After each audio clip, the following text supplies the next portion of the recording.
कुंदकेश्वर अर्थात गणेश जी के हाथ में जो कुंदुक होता है, उस कुंदुक, जो गणेश जी के हाथ में कुंदुक होता है, 7 दुर्बा। कितनी दुर्बा लेना है? दुबा बोलते हो, दुर्बा बोलते हो, पंजाब में क्या बोलते हैं? दुर्बा ही बोलते हैं ना। तो 7 दुर्बा, उसके पीछे के हिस्से में लाल चंदन लगाना और गणेश जी को कुंदकेश्वर महादेव के नाम से समर्पित करना। जब दुर्वा चढ़े, उस पहले तो आप कुंदकेश्वर महादेव का नाम ले लेना। जब दुर्वा गणेश जी के पास में चढ़े, तब चंद्र गणेश का स्मरण कर लेना और अपने दिल की बात बाबा से प्रार्थना कर कर उस दुर्वा को चढ़ाओ। एक दुर्वा उसमें से मांग कर लेकर आओ। जिस दुर्वा को जब मांग कर लेकर आओ, तो वह जो व्यक्ति नशे में धुत रहता है या गलत काम में धुत रहता है, उसको वो दुर्वा सुबह खाली पेट एक दुर्वा उसको खाने को दो। नहीं खाए तो उसको कोई भोजन आदि के साथ में उसको दो। उसका नशा धीरे धीरे धीरे धीरे वो छोड़ देगा और श्रेष्ठ बन जाएगा। श्रेष्ठ कुंदकेश्वर महादेव या कुंदुक का प्रहार। कुंदुक 2-3 जगह पर काम करता है। कुंदुक का अगर आपने कभी स्मरण करा हो कुंदुक का, तो कभी, वैसे तो मेरे को लगता है कि आप लोगों ने गणेश जी के हाथ में कुंदुक देखा होगा। एक शस्त्र होता है जो एस जैसा बना होता है, जो गणेश जी के हाथ में पकड़े होते हैं। दर्शन किया है? तो वो कुंदुक कहलाता है। जो बहुत चिड़चिड़ा हो जाए, बहुत अपशब्द कहना, बहुत ताने देना, बहुत गाली देना, बहुत आड़ा टेढ़ा कहना, जरा जरा सी बात में बिखर जाना, क्रोध आ जाए।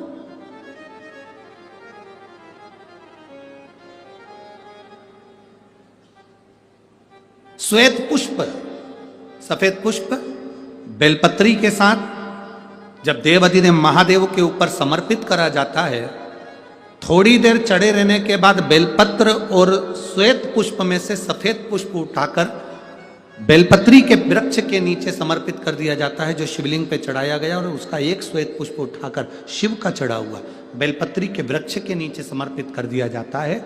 वहां की मिट्टी को उठाकर अपने घर के द्वार का स्पर्श करा दिया जाता है। तो क्रोध करने वाला व्यक्ति, चिड़चिड़ करने वाला व्यक्ति कुंदकेश्वर महादेव का नाम लेकर जब वो रज लगाई जाती है, मिट्टी लगाई जाती है, तो वो धीरे धीरे क्रोध करना बंद कर देता है। घर में पूरे शांति और आनंद की अनुभूति होने लगती है। ये कुंदकेश्वर है, ये साधारण नहीं है। कुंदकेश्वर माता पार्वती ने कुंदुक उठाकर प्रहार करा, और जैसे ही माता पार्वती ने कुंदुक उठाकर प्रहार करा, प्रहार करते से विदल उत्पल के ऊपर, प्रहार करते से विदल उत्पल के प्राण चले जाते हैं और वो कुंदुक भगवान शंकर के चरणों में जाकर गिर जाता है। जब शिवजी के चरणों में कुंदुक जाकर गिरा, तब शंकर भगवान के चरणों में माता पार्वती जी ने जाकर देखा तो उनके चरणों में चोट लगी हुई थी। क्षमा मांगी, चरणों में गिर गई मां, और शिवजी ने कहा, पार्वती तुम दुख ना मनाओ, तुम्हारे कुंदुक का मेरे चरणों में गिरना, मेरा नाम आज से कुंदकेश्वर होगा। पार्वती, मेरे चरणों में कुंदुक का प्रहार हुआ और मेरा नाम कुंदकेश्वर हुआ।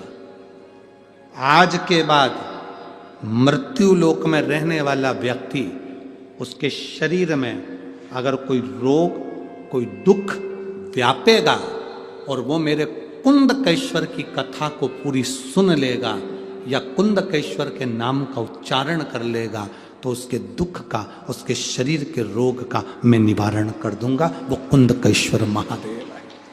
बोल कुंदकेश्वर महादेव की। वो कुंदकेश्वर महादेव, कुंदुक का नाम रखकर कुंदकेश्वर।